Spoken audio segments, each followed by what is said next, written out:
Om Shanti Shanti Shanti Om.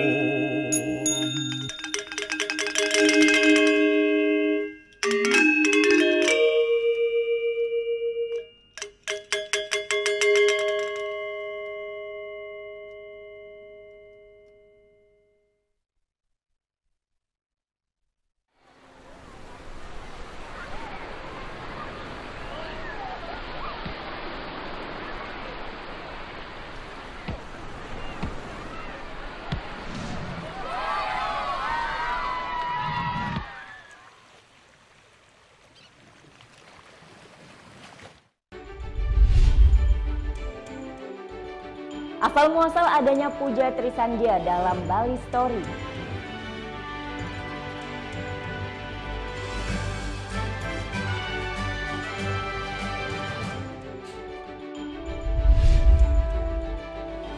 Kabar peletakan batu pertama Bandara Internasional Bali Utara ternyata membuat warga resah.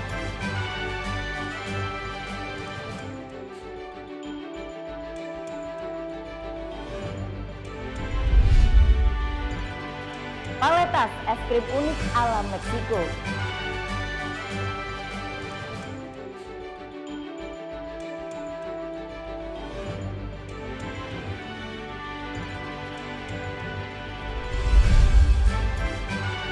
Polda Bali kibarkan bendera raksasa di dasar laut Crystal Bay, Nusa Penida, Bali.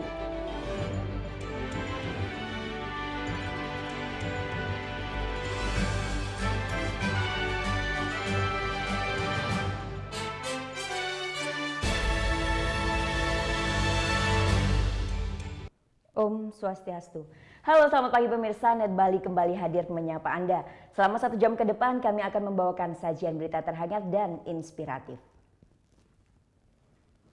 Selain suara azan, ada suara yang khas dan tidak bisa ditemukan di tempat lain saat para wisatawan berkunjung ke Bali. Ya, suara puja Trisandya yang kini sering digemakan oleh umat Hindu Bali setiap pagi, siang, dan sore hari. Nah, bagaimana asal muasal adanya puja Trisandya? Selengkapnya dalam Bali Story berikut ini.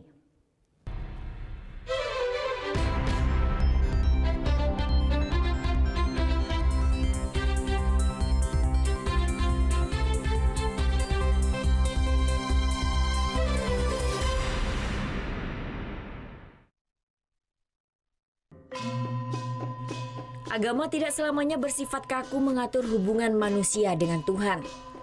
Demikian halnya dengan kehidupan beragama Hindu di Bali.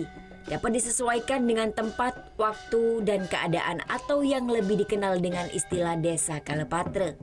Keadaan yang menyebabkan umat manusia dapat menyusun sendiri cara berhubungan dengan Tuhan disesuaikan dengan perkembangan zaman. Trisandya adalah salah satu bukti dari hal tersebut. Trisandya bisa dikatakan sebagai karya umat Hindu Bali untuk berhubungan dengan Tuhannya yang disesuaikan dengan keadaan di Bali. Trisandya tidak ditemukan di India sebagai negara asal agama Hindu, tetapi hanya di Bali dan kini di Indonesia.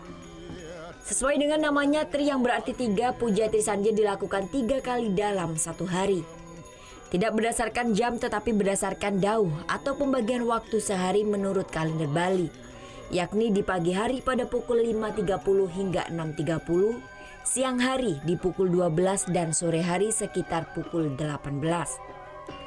Puja Trisandya dilakukan dengan melafalkan 6 bait mantram dengan sikap duduk atau berdiri.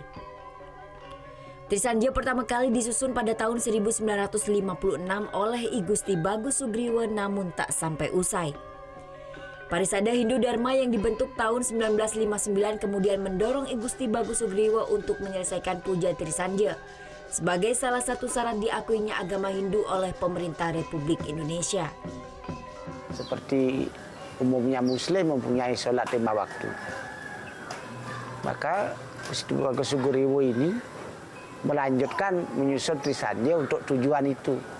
Tujuan sebagai pedoman agar umat Hindu bisa melaksanakan persembayangan 3 kali sehari. Walaupun disusun oleh sebagian besar tokoh Hindu Bali, namun Trisandya bukanlah karangan. Para tokoh tersebut menyusun 6 bait puja Trisandya dari mantra-mantra yang terdapat dalam kitab suci Weda. Bait pertama merupakan Gayatri Mantram yang ditemukan di sebagian besar kitab suci Weda. Bait kedua diambil dari kitab Narayana Upanishad. Bait ketiga dan keempat dari kitab Weda Parikrama, sedangkan bait kelima dan keenam dari Lontar Siwa Tattva Purana. Trisandya mulai disiarkan melalui media elektronik pada tahun 1973 yang dipelopori oleh Radio Republik Indonesia, yang kemudian diikuti oleh TVRI dan televisi swasta lainnya hingga saat ini. Trisandya pun wajib disiarkan di seluruh media elektronik yang ada di Bali tepat di jam Trisandya berkumandang.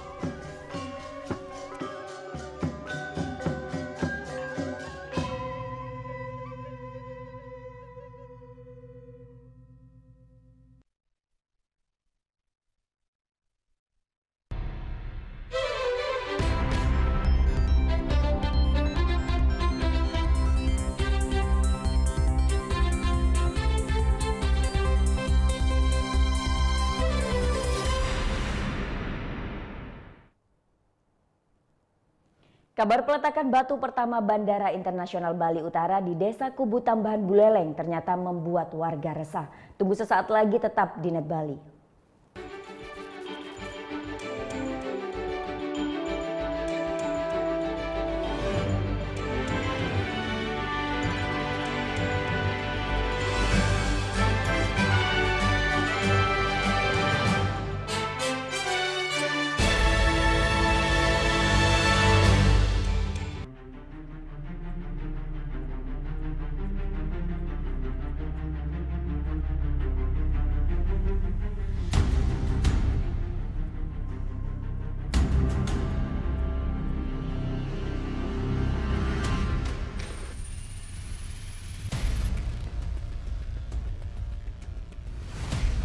Kami Jupiter Aerobatic Team TNI Angkatan Udara mengucapkan Dirgahayu ke-72 untuk negeri yang kami banggakan.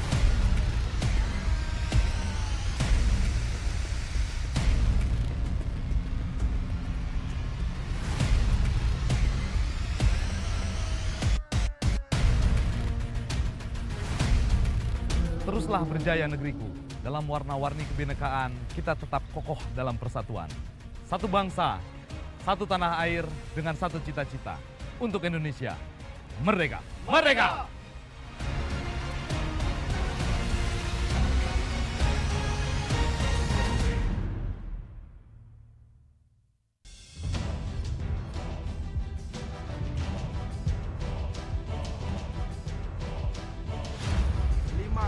Peringatan Bahaya Permukaan Merah.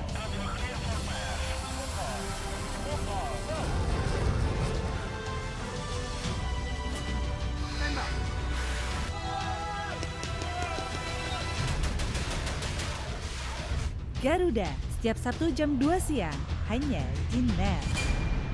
Bangun pagi bisa bikin tambah pintar. Barang Andre Hesti bisa. Berbagai inovasi masa kini, seru-seruan di Fun Science, hingga tips oi-oi. Pagi-pagi hanya di Net. Awali keceriaan pagi Anda dengan ragam berita terkini. Selamat pagi. Sebuah pameran kuliner tahunan bertajuk Summer Food Fancy Show 2017 berlangsung di kota New York dan Pavilion Indonesia menawarkan sejumlah produk khas tanah air. Kerutan itu salah satu poin penilaian dari Kuching Springs kalau mereka ikut show. Kita lihat beberapa perkiraan cuaca di beberapa kota besar di Indonesia. Serta informasi menarik dan inspiratif yang dikemas dengan santai. Indonesia Morning Show, hanya di Net. Selamat pagi, berjumpa lagi bersama kami di Net 10. Informasi selanjutnya, kontingen Indonesia menampilkan beragam budaya seperti aksi pencaksilat dan juga tarian tradisional. Ini lengkap dengan pakaian adat Nusantara dalam perhelatan Karnaval Tropical de Paris. Tapi video berikutnya ini datang dari CJ Hasan Syamsuri. Hasan berbagi informasi tentang gua terbesar dan terpanjang se-Asia Tenggara. Sekian Net 10 pagi ini, saya Sheila Purnama. Dan saya Arsan Jaya, terima kasih dan selamat beraktivitas.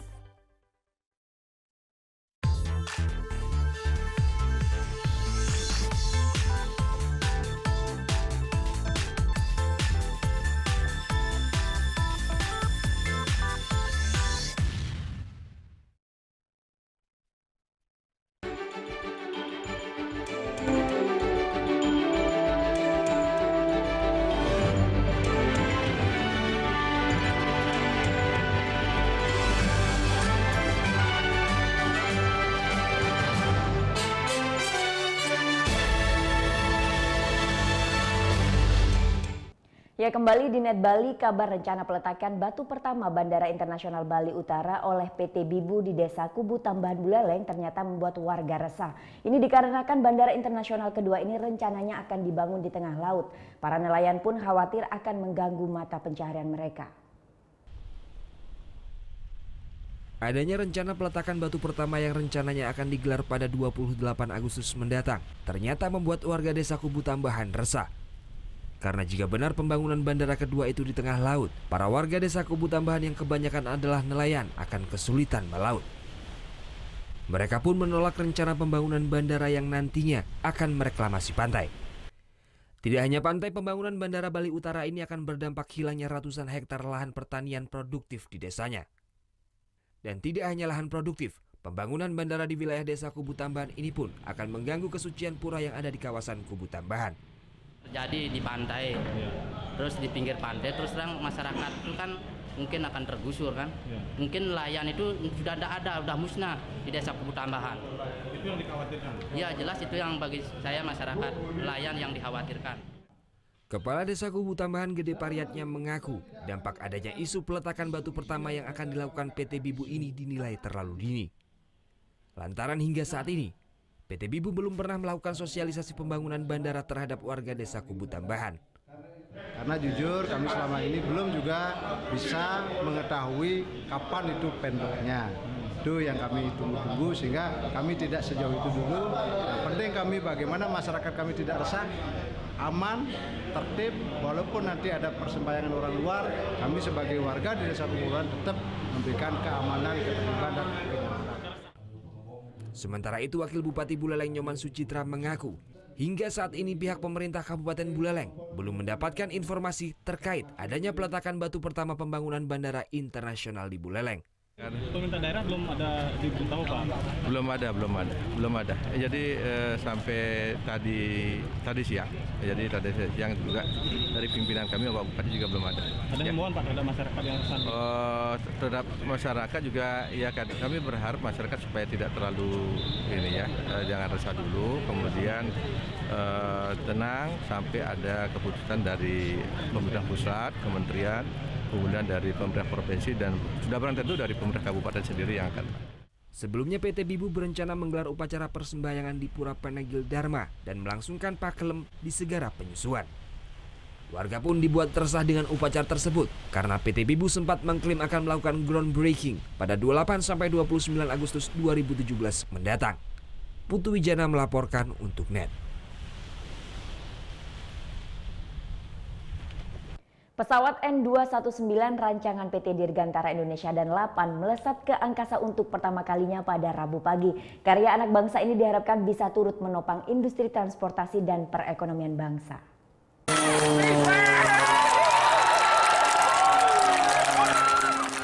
Membumbung di angkasa, melesat membelah langit. Jelang peringatan Hari Kemerdekaan RI ke-72, pesawat N219 karya anak bangsa uji terbang di landasan Bandara Hussein Sastra Negara Bandung, Jawa Barat Rabu pagi. Pesawat rancangan PT Dirgantara Indonesia dan Lapan ini diawaki Kapten Esther Gayatri Saleh sebagai pilot uji terbang perempuan satu-satunya di Indonesia. Esther terbang bersama First Officer Kapten Adi Budi Atmoko. Untuk memastikan tahapan uji terbang berjalan baik, seorang teknisi ikut serta dalam penerbangan pertama ini. 20 menit lamanya, N219 terbang di atas kawasan Batu Jajar dan Waduk Saguling, Purwakarta sebelum kembali mendarat. Kesuksesan uji terbang ini disambut baik semua pihak.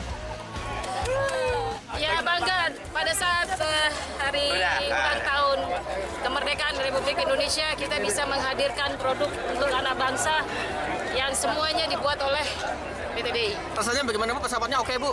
Pesawatnya baik, tentunya sekuens sesuai dengan yang dilatih. Uji latih pesawat berkapasitas 9 orang ini sengaja digelar berdekatan dengan HUT kemerdekaan RI ke-72.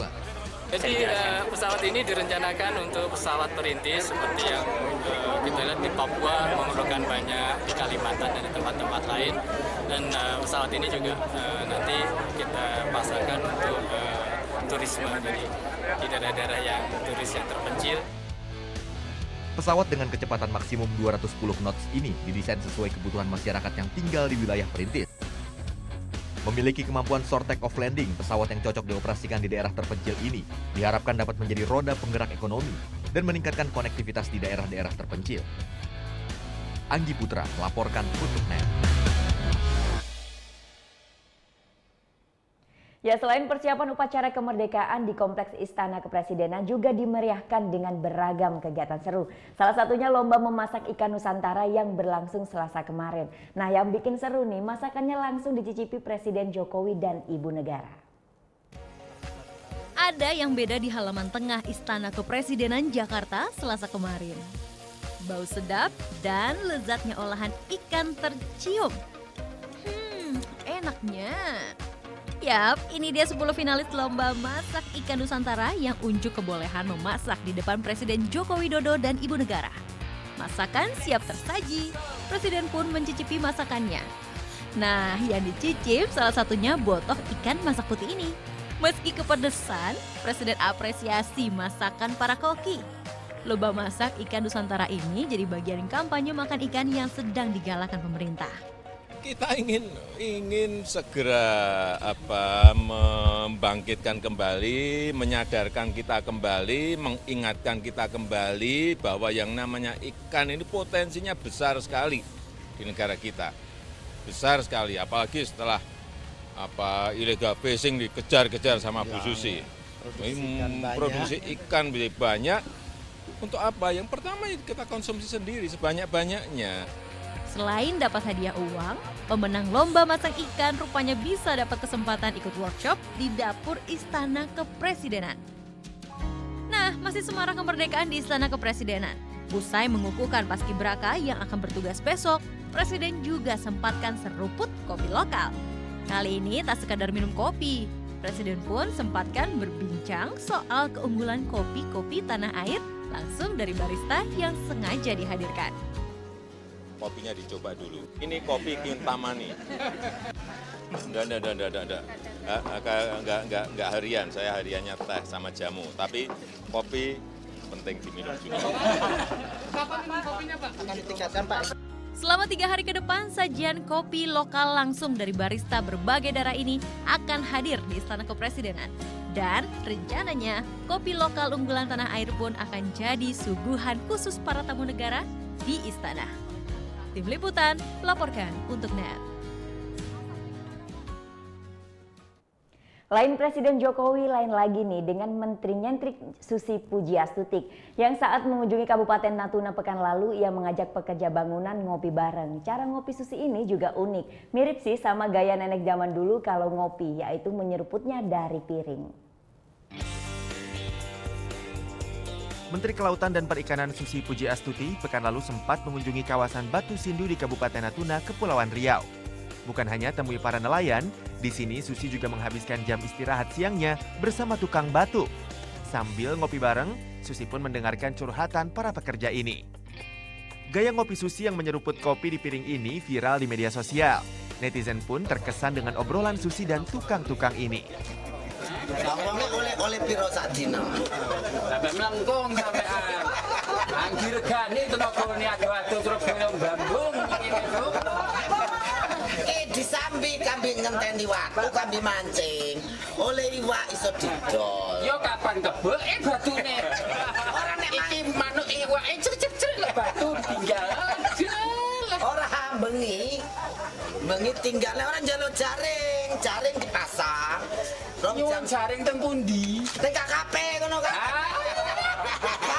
Kula nyuwun proposal awani. Katanya tenaganya dihargain tidak banyak duit. Nah, saya bilang sambil nangkep ikan, ya kalau sambil mancing nggak bisa kerja itu batu. Ya pasang jaring atau bubu, kasihlah bubu, tak kayak bubu. Oke. Dicatat loh Bu. Ajudannya Bu dia ajudannya. Astagfirullahaladzim. Tak hanya mengajak masyarakat mengkonsumsi ikan, Menteri Susi juga mengajak para tukang batu untuk memancing ikan. Dialog singkat beraksen Jawa ini sukses memancing perhatian netizen. Di Bali ada gerai es krim unik ala Meksiko, namanya Paletas. Es krim ala Meksiko yang enak, segar, sekaligus sehat. Tunggu sesaat lagi, tetap di NET Bali.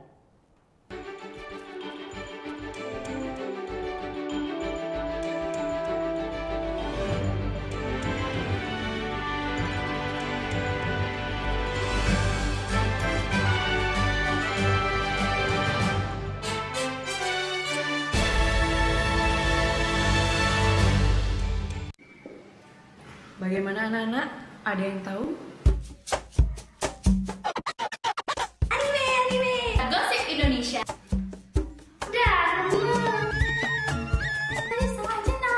Meresahkan warga Indonesia. Oh, so sweet. Top Chart Music minggu ini. Tayangan sehat adalah tayangan yang menghibur sekaligus memberikan informasi yang berguna dan bermanfaat bagi masyarakat. Menemani sore Anda, Net 16 hadir dengan rangkaian berita dari dalam dan luar negeri. Selamat sore, Net 16 hari ini kembali hadir bersama saya Tommy Fajar. Dan saya Rahma Hayuningtia. Dari sudut yang berbeda, kami antarkan berita teraktual, cepat dan akurat. ESG dapat dimanfaatkan semaksimal mungkin untuk pertumbuhan ekonomi Indonesia. Sepasang suami istri diringkus terkait dengan kasus penipuan berkedok investasi. Selama menjalankan aksinya, pelaku telah meraup miliaran rupiah. Net 16, setiap hari jam 4 sore, hanya di Net. Satu Indonesia kali ini bersama Wahyu Aditya, a.k.a. Wadit. Saya gelisah kenapa kok tidak banyak karya animasi lokal. Akhirnya saya harus menciptakan lembaga yang minimal bisa mencetak banyak orang yang bisa membuat animasi. Ingin merubah persepsi bahwa menggambar itu bukan urusannya seniman, tapi menggambar adalah salah satu cara berkomunikasi. Bersuara lewat karya, itu dia ya. Hai guys, welcome to Mega acara musik nomor 1. Kita mau update tentang nih ya musisi-musisi yang enak banget juga lagunya. Buat nemenin suasana kayak gini nih. Breakout, hanya di Net. Orang ini tuh kalau belanja secukupnya. Yang kedua tidak berani mengeluarkan uang. Karena yang berhak mengeluarkan uang di negara Indonesia adalah Bank Indonesia. Waktu Indonesia bercanda, hanya di Net. Mau yang fresh di pagi hari? Wow! Menemani sarapan Anda akan hadir tontonan baru di layar kaca. Berbagai informasi menarik paling wow ada di sini. Setiap Senin sampai Jumat jam 7 pagi. Hanya di Net. Ini ada seorang penyanyi Indonesia cowok. Silakan. Hah? Desta Mahendra kan? Desta Mahendra. Ini adalah Elo. Oke, kita lihat ya. Ini gambar siapa? Gue. Ini gambar siapa? Lo. Ya udah. Tonight Show hanya di Net.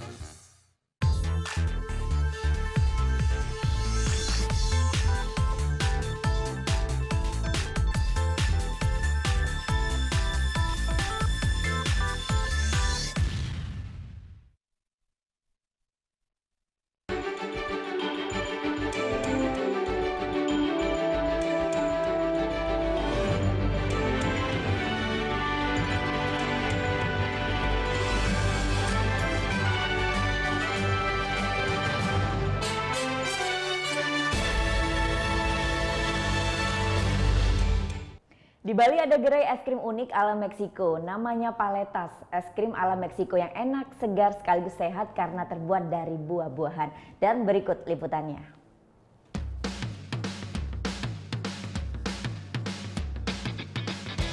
Paletas. Ini dia nih, es krim ala negeri Sombrero, Meksiko. Terbuat dari buah-buahan, makan es krim ini dijamin bikin segar. Pas banget dengan panasnya cuaca Bali. Varian rasa yang ditawarkan beragam.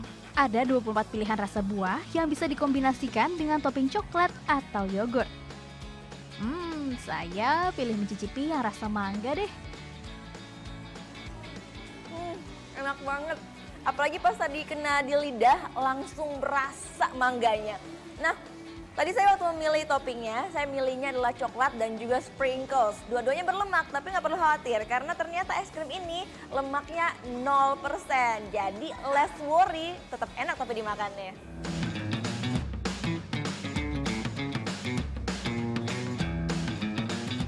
Wih, bertemu dengan pemiliknya, saya diajak ke pabrik pembuatan Paletas.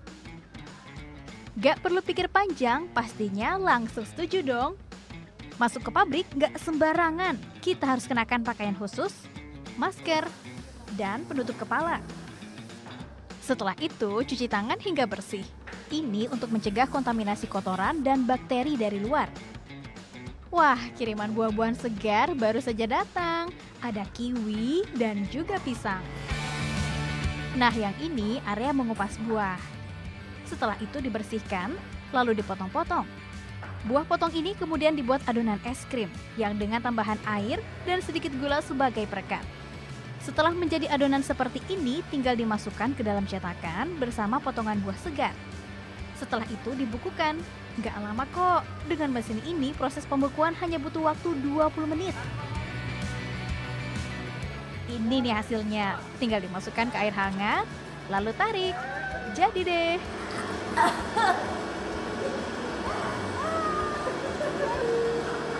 Setiap harinya, pabrik ini memproduksi hingga 5.000 batang es krim untuk kemudian didistribusikan ke beberapa gerainya. Yap, Paletas Way nggak hanya ada di Bali. Gerainya juga sudah buka di Jakarta, Bandung, Surabaya, Jogja, dan Medan. Come to Bali, I create these new flavors like durian, like dragon fruit. We try adaptate to the local market, and the idea was having something similar that we had in Mexico, but with the local fruit. For that, paletas. Gak hanya ampuh segarkan dahaga, bentuknya yang lucu dan warna-warni bikin es krim ini digemari banyak orang. Harganya juga ramah di kantong, mulai dari Rp20.000 hingga Rp35.000. Coba yang semangka itu enak banget, fresh. Rasanya kayak jus, nggak terlalu beda jauh. Karena basically saya nggak terlalu suka es krim. Tapi once saya nyoba ini sih rasanya kayak minum jus aja. Bentuknya dari es krim itu lucu banget, soalnya warna-warni, toppingnya banyak. Terus desain tumpahnya juga keren lah, masa kini banget, bisa buat kita nongkrong, terus Instagramable buat foto-fotoan di sini. Satu lagi, gerai es krim sengaja didesain menarik, kece buat spot foto dan seru-seruan bareng teman-teman. Gita Natalia, Andi Setiawan melaporkan untuk NET. Nah, sekarang ada dessert yang populer di negeri Sakura, namanya kakigori. Es serutnya besar sekaligus lembut, dijamin langsung sejukan panas dan dahaga. Mau cicipin? Sekarang nggak perlu jauh ke Jepang karena kakigori ternyata juga ada di Jakarta.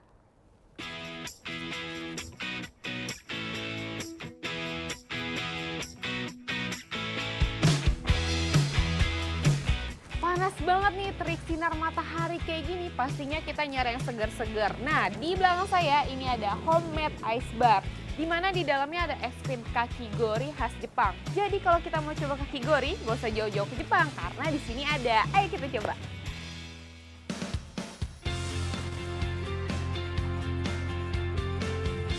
Nah, untuk melenyapkan dahaga, ini diantara yang bisa jadi pilihan. Tidak lain tidak bukan aneka kakigori. Ada yuzu lime, matcha, coffee, Thai tea, mango, juga blue moon lychee yang kali ini jadi pilihan saya. Kakigori berarti es serut. Untuk membuatnya, kedai gunakan es juga mesin khusus agar tekstur dan rasanya mirip dengan yang di negeri Sakura. Sekaligus menghasilkan serutan yang lembut dan halus. Jadi kita memang pengen bikin sesuatu yang beda aja sih dari tempat lain. Kalau misalnya tempat lain dessertnya banyak, jadi tuh orang kan lebih variatif sih emang. Tapi kita pengen yang khusus kakigori aja biar orang tuh benar-benar cobain, ini kakigori nih kayak gini gitu rasanya. Setelah es terserut, berbagai pelengkap ditambahkan, di antaranya sirup dan buah-buahan. Ini karamelnya, ini susu dicampur sama bunga tulang buat warna birunya. Jadi kita nggak pakai pewarna, jadi birunya alami. Terus ini lemongrass, biar rasanya lebih segar lagi gitu. Udah jadi. Nah, ini yang tadi dibuat sama Mbak Pepe ini adalah Blue Moon Lychee Mint. Porsinya besar banget, tapi jangan khawatir, porsi besar ini gak cuma bisa dimakan sendiri, tapi bisa rame-rame juga. Penasaran kan rasanya, nanti kita coba ya. Harga kakigori Rp50.000 per porsi. Dan kalau sudah tersaji seperti ini, jangan dibiarkan lama-lama ya. Wajib hukumnya untuk langsung disantap. Kakigori di sini berbeda dengan kakigori lainnya karena di sini esnya itu sangat lembut banget. Kalau merasa kurang manis, kita tambahin susunya.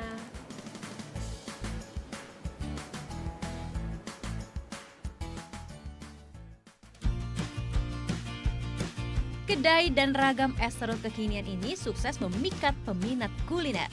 karena unik tampilan juga kesegarannya. Enak dan lembut.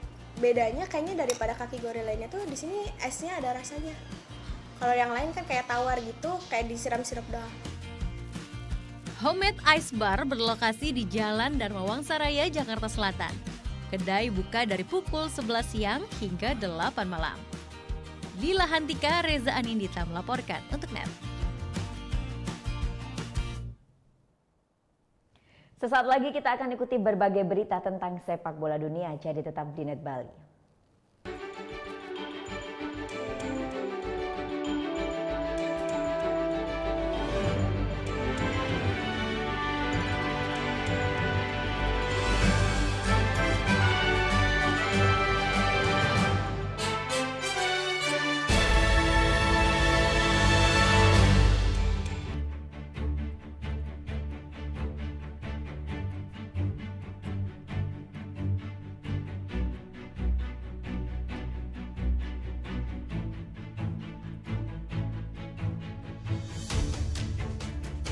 Bendera, siap!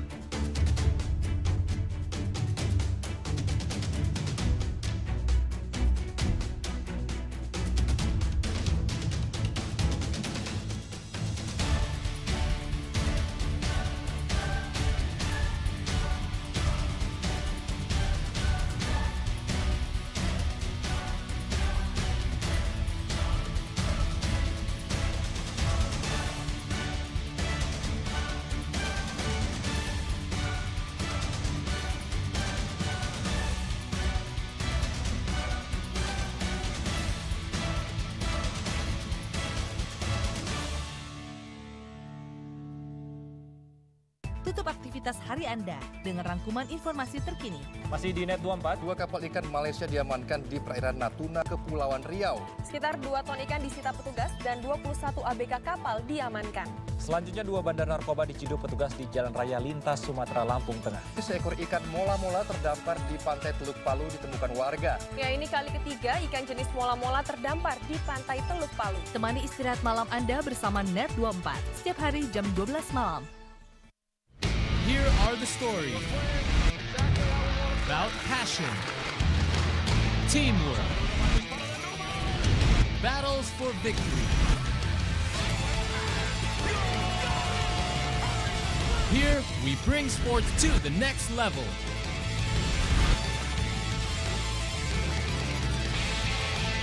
One hour, that's all you need. Net Sport. Deru suara mesin roda 2. Pertarungan memicu adrenalin, mengejar yang terdepan. Real Road Racing Series, hanya di NET. Selamat malam! Welcome back di acara yang bikin melek, bikin jenius, bikin baper bersama dengan kami berdua. Namanya Liga Juve ya, pasti Juve yang juara lah. Tapi daripada gadungan, mendingan kita dengerin langsung pernyataannya Jurgen Klopp ya. Mereka akan tampil lebih agresif, memberikan umpan-umpan, tetapi gol-gol tetap akan hadir dari penyerang-penyerang yang ada di depan. Saya kira nih situasinya Gak ngaruh kali cedera ada pemain paling jelek waktu lawan Barcelona. itu menurut Anda jeleknya. Sampai ketemu besok dan Suka-suka!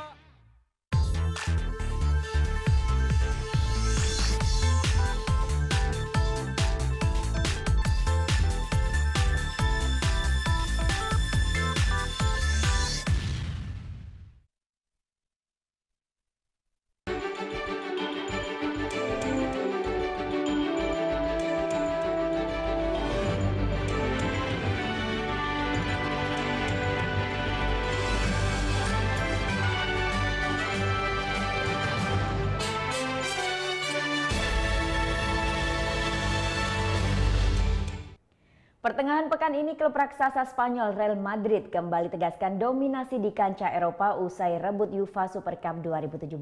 Sukses ini juga mantapkan superioritas Zinedine Zidane yang baru merintis karir sebagai pelatih Real Madrid sejak tahun 2016.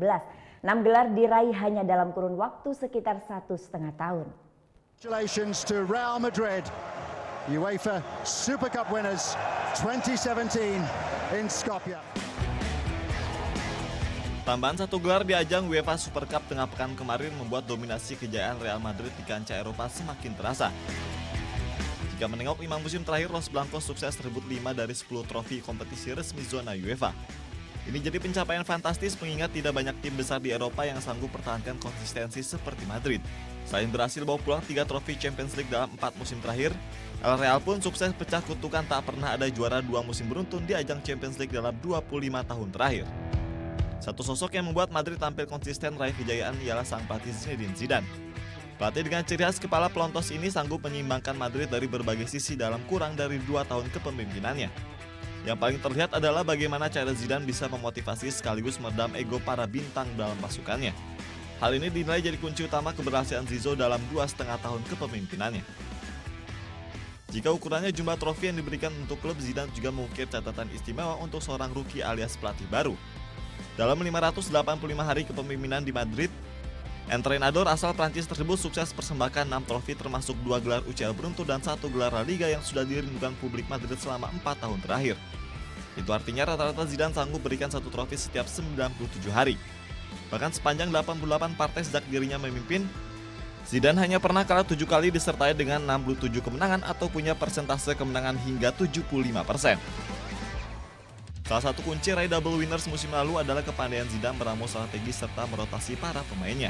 Sepanjang musim 2015-2016, Zidane tercatat mampu memainkan 24 pemain yang terdaftar di tim utama. Jelang akhir musim lalu, bahkan Zidane mampu membuat 2 starting line up Madrid yang berbeda dan tetap bisa meraih kemenangan. Meratanya kemampuan pemain pelapis seperti Marco Asensio, Mateo Kovacic hingga Lucas Vazquez membuat Zidane leluasa memainkan para pemain kuncinya untuk ajang yang lebih sulit. Selain itu, strategi transfer Zidane yang tidak jor-joran meringankan beban finansial manajemen klub. Terlepas dari banyak rotasi, secara statistik Zidane masih menaruh harapan tinggi pada 3 pemain andalannya. Cristiano Ronaldo di lini depan, Toni Kroos di lini tengah, serta sang kapten Sergio Ramos di lini belakang. Ketiganya jadi pemain dengan menit bermain terbanyak musim lalu.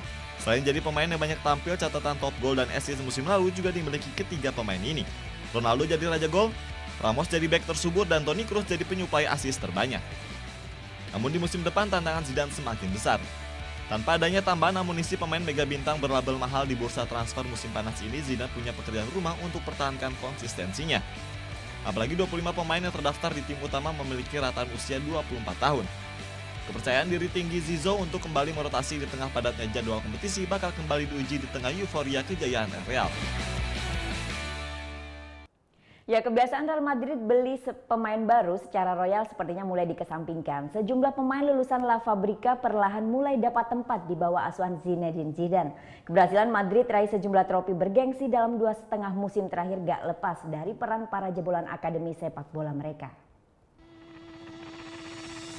Kesuksesan tak dapat diraih dengan cara instan. Salah satu kunci meningkatnya efisiensi dan prestasi Real Madrid terlepas dari pembinaan usia dini yang terkonsep dengan baik. Keberhasilan Los Blancos tak melulu diukur dari berapa piala yang terparkir di etalase trofi. Dalam 2 musim terakhir, Madrid pun menuai sukses hasilkan pemain berkualitas lewat Akademi La Fabrica. Bersama Zidane, satu persatu produk asli binaan Madrid Junior naik kelas promosi ke tim utama. Dalam pengelolaan bakat muda, La Fabrica Real Madrid membagi 5 kelompok usia untuk diberikan kurikulum yang berbeda. Mulai dari kelas pre-Benyamin untuk usia 6 hingga 7 tahun, hingga level setara KDT untuk kelompok usia 14 hingga 15 tahun. Setiap lulusan KDT punya kesempatan untuk unjuk kualitas menembus 3 lapis level junior pra-profesional atau lebih dikenal dengan nama juvenil. Jika mampu tunjukkan performa terbaik, peluang untuk melanjutkan karir ke Real Madrid Castilla pun terbuka lebar. Di klub Castilla, selain akan dapat sodoran kontrak profesional, para pemain belia berkesempatan cicipi kompetisi divisi Segunda A atau satu tingkat di bawah La Liga Spanyol. Bersama tim Castilla, pintu untuk menembus skuad utama Madrid sangat terbuka lebar. Semua perkembangan pemain di level ini akan dapat pantauan langsung staf dan jajaran tim pelatih utama Madrid. Di tur para musim kali ini, Zidane beri kesempatan 8 anak Castilla dari berbagai posisi untuk ikut rombongan tur ke Amerika. Bukan Zidane, Luimi Quejada, Alvaro Tejero, Achraf Hakimi, Manu Hernando, Oscar, Franco, dan Dani Gomes.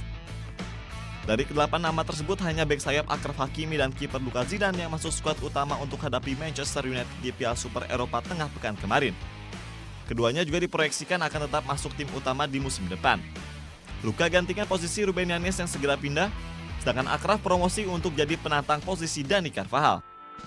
Selain Luka dan Achraf, bentuk sinkronisasi tim utama dan Madrid Castilla sudah terjadi sejak musim lalu. Zidane dengan tangan terbuka terima Mariano Diaz dan Enzo Zidane di ruang ganti Bernabeu. Namun sayang kedua pemain ini tak mampu bersaing dengan sederet bintang yang lebih berpengalaman. Hasilnya di jeda peralihan musim kali ini, Diaz dan Enzo terpental dari line-up Madrid untuk terima tawaran klub lain. Diaz menuju Olympique Lyon dan Enzo menyeberang ke Deportivo Alaves. Untuk mampu bertahan dan menembus skuad utama El Real memang tidak mudah. Sebagai alternatif mematangkan pemain muda, manajemen Los Blancos punya pilihan untuk meminjamkan atau menjual lebih dulu pemain potensialnya ke klub lain. Hal ini lazim terjadi pada klub-klub Eropa. Lewat kebijakan ini, musim baru El Real sedikit bisa ambil untung. Tanpa harus keluarkan biaya besar, sang jawara La Liga bisa amankan jasa pemain berkualitas seperti Jesus Vallejo, Marcos Llorente, Lucas Vazquez hingga Borja Mayoral. Mantan pemain Castilla ini berhasil membuat manajemen untuk sediakan tempat di skuad utama musim depan. Kerjasama tim utama dan tim junior Madrid tak bisa berjalan tanpa adanya kendali penuh dari pelatih kepala strategi Zinedine Zidane. Zidane berani ambil resiko mengubah kebijakan transfer Los Blancos untuk lebih mengutamakan pemain muda asli binaan Madrid Castilla. Sejalan dengan ini, tim Juvenil Madrid yang kini diasuh legenda klub Guti Hernandez setidaknya bisa menatap harapan di masa depan. Terlebih di bawah arahan Guti, Madrid Juvenil A atau Madrid U19 baru saja catatkan sejarah dengan sukses meraih treble winner di kancah domestik. Hingga bicara banyak di level Eropa dengan finish di semifinal UEFA Youth Champions League. Polda Bali kibarkan bendera raksasa di dasar Laut Kristal Bay, Nusa Penida, Bali. Tunggu sesaat lagi, tetap di Net Bali.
Terima kasih Anda masih menyaksikan Net Bali.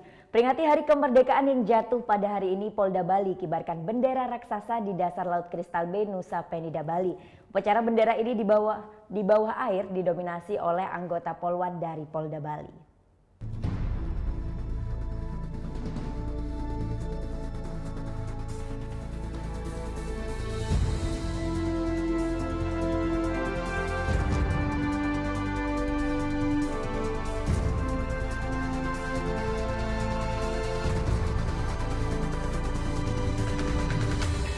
Berlangsung di kedalaman 10 meter Rabu siang, Polda Bali kibarkan bendera raksasa ukuran 10 x 5 meter di bawah air. Pengibaran bendera ini adalah rangkaian untuk memperingati Hari Ulang Tahun Republik Indonesia yang ke-72, sekaligus memperingati Hari Ulang Tahun Polwan pada 1 September nanti. Tak heran bila peserta upacara bendera kali ini didominasi oleh Polwan, Ibu Bayangkari serta sejumlah pejabat utama di Polda Bali dan dibantu puluhan penyelam profesional lainnya. Dengan melibatkan puluhan polwan juga sebagai salah satu cara memberikan pembinaan dan kesempatan kepada para polwan karena mereka nantinya juga merupakan calon-calon pemimpin di kepolisian.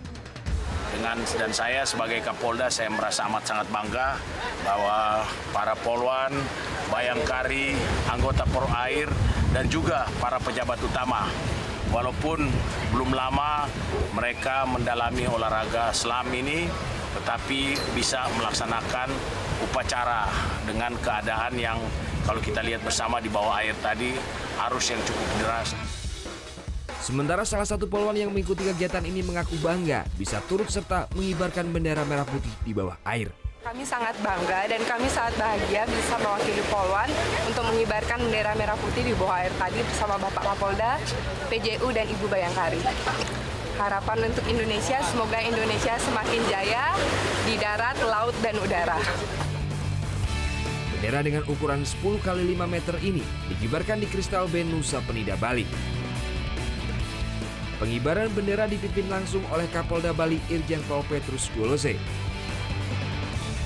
Kegiatan-kegiatan yang dilakukan ini juga dalam rangkaian menumbuhkan rasa atau lebih cinta kepada bangsa dan negara. Surya Sanjaya melaporkan untuk NET. Menyambut Hari Kemerdekaan RI ke-72, ribuan pelajar di Buleleng, Bali pawai obor keliling kota Singaraja pada Rabu petang. Pawai obor ini dilakukan untuk membangkitkan rasa nasionalisme para siswa sejak dini.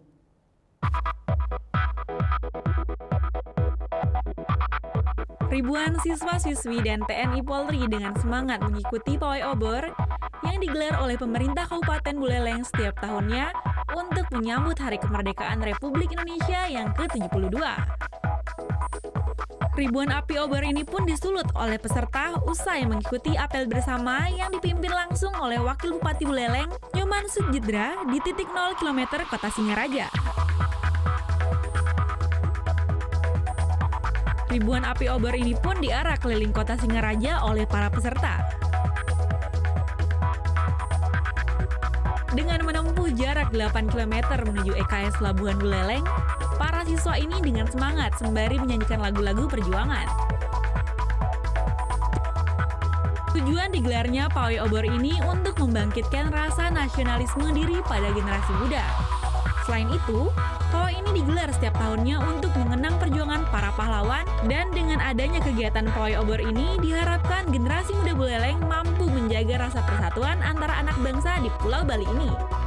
Dan pawai obor ini satu-satunya mungkin di kabupaten yang ada di Bali yang masih kita tetap lestarikan. Bagaimana dengan pawai obor ini semangat anak-anak muda kita untuk mengisi kemerdekaan Republik Indonesia ini dengan hal-hal yang positif, gitu, ya. Jadi bagaimana mereka bisa bekerja sama, kemudian mereka bisa menempa ilmu, kemudian mereka membina karakternya untuk bisa menjadi tunas-tunas bangsa yang akan nantinya menjadi generasi penerus bangsa ini. Jadi tradisi ini rutin kita selenggarakan setiap tahun menjelang hari detik-detik proklamasi Republik Indonesia. Jadi sehari menjelang detik-detik proklamasi kita selenggarakan.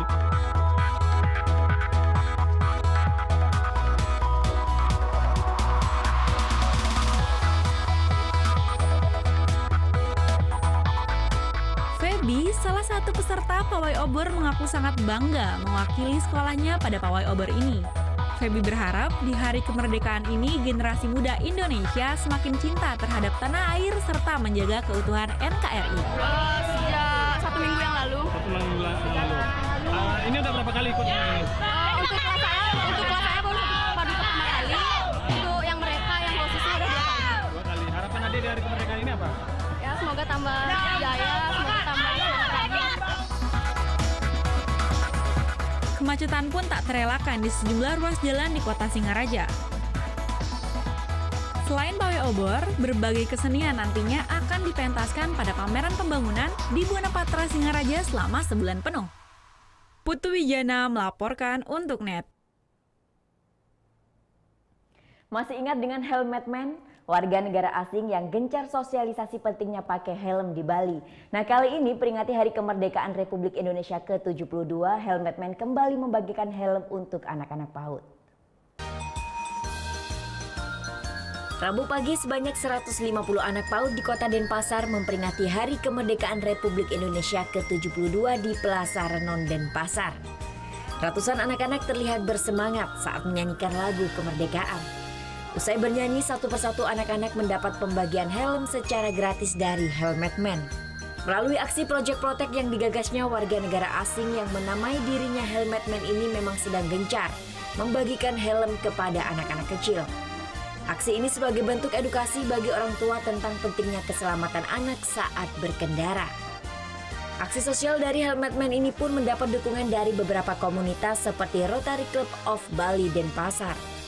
Tak hanya itu, dukungan juga datang dari Bunda PAUD Kota Denpasar, Sally Dharma Wijaya Mantra. Ia sangat mengapresiasi aksi sosial Helmetmen dalam menjaga keselamatan anak saat berkendara. Ya, saya sangat apresiasi ya acara-acara seperti ini karena ini adalah hal suatu yang sangat penting bagi anak-anak terutamanya, bahwa banyak kita melihat di jalan-jalan mungkin karena jarak tempuh yang dekat. Jadi orang tua kadang-kadang supaya cepat tidak memakaikan helm kepada anaknya. Padahal ini sangat membahayakan si anak itu sendiri. Maka Rotary hari ini bekerja sama juga dengan gugus PAUD Anggrek melaksanakan sosialisasi bagaimana memakai helm yang benar. Berjalan sejak 2 tahun lalu, sebanyak hampir 2.000 helm sudah dibagikan dalam setiap sosialisasi. Aksinya saat ini ialah mencari donatur untuk mendukung program yang digagasnya. Progres bagus sekali sekarang. Sekarang kita siap, kita legal semua. So ada yayasan, ada nomor rekening. So sekarang kita cari corporate sponsor besar. Siapa mau punya nama di belakang kepala anak. Oh, bagus promosi untuk bisnis. Untuk terus mendorong aksinya, ia pun bekerja sama dengan setiap sekolah untuk memastikan tak ada lagi anak-anak yang tak memakai helm saat diantar orang tua ke sekolah. Kami di sini memang guru-guru sudah sepakat untuk terus mengingatkan orang tua. Mereka sudah mendapat helm gratis, ayo demi keselamatan anak. Kita terus akan mengingatkan orang tua, ayo pakai helm. Karena anak itu kan ada di lembaga masing-masing, jadi kita bisa bekerja sama. Meski bukan warga negara Indonesia, pada peringatan Hari Kemerdekaan Indonesia yang ke-72 ini, ia berharap akan semakin banyak orang yang mendukung aksinya untuk terus bersosialisasi akan pentingnya keselamatan bagi anak-anak saat berkendara. Vera Zenvia Deopriana melaporkan untuk NET.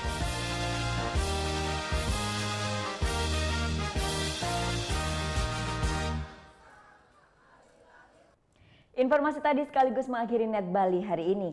Kini Anda dapat mengakses NetZ, portal berita referensi Anda di www.netz.id. Dan saksikan kembali tayangan hari ini di YouTube channel kami www.youtube.com/netbali.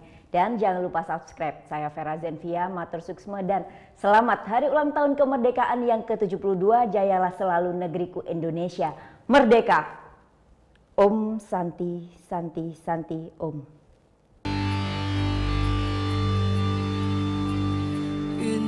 Indonesia tanah air beta, pusaka abadi nan jaya. Indonesia sejak dulu kala tetap dipuja-puja bangsa. Di sana tempat lahir beta, dibuai dibesarkan bunda,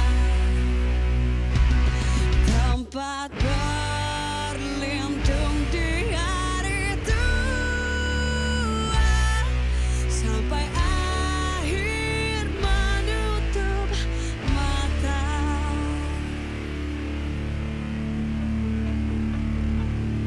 Sungguh indah tanah air